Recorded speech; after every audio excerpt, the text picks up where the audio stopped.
महिला ने कहा कि उसमें मानसिक क्षमता है। तब उसने लोहे की जाली से एक चांदी की कलम निकाली, जबकि पुरुष ने एक सरसरी नजर डाली और जान गया कि हत्यारा कौन था। बिना देर किए उसने कार्रवाई की।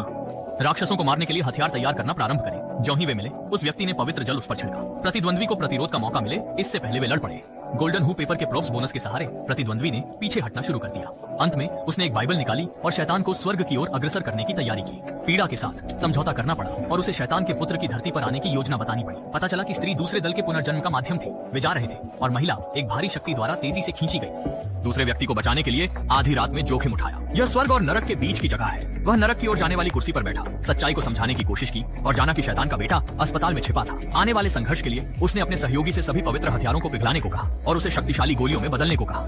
अस्पताल पहुंचने पर उन्होंने तुरंत क्रॉस को पानी की टंकी में डाल दिया। पवित्र जल बहते ही सैकड़ों राक्षस गिरकर राख हो गए, मगर जब वह आया तो वह पहुंचने में एक कदम देरी से था। शैतान का पुत्र स्त्री से जुड़ा था और उसकी विशाल शक्ति पुरुषों को भी भेद देती थी। सौभाग्य से सहायक की सहायता से उन्होंने महिला को पकड़ने और बाइबल पढ़ने का प्रयास किया। हालांकि दूसरा पक्ष शांत हुआ, फिर भी उसके गर्भ में कुछ उथल पुथल हुई। देखते देखते शैतान का बेटा जन्म लेने लगा और पुरुष को वापस जाने के सिवा कोई चारा नहीं था। अनपेक्षित रूप से सहायक को एक रहस्यमय शक्ति ने उठाया और छत से टकरा दिया। कई बार वह कुंठित और क्रोधित हो उठा। उत्तर पश्चिम के व्यक्ति ने गुस्से में उसे जल्दी तैयार किया। असहाय उसे आत्म बलिदान करना पड़ा और खून से शैतान को सफलता से आकर्षित किया।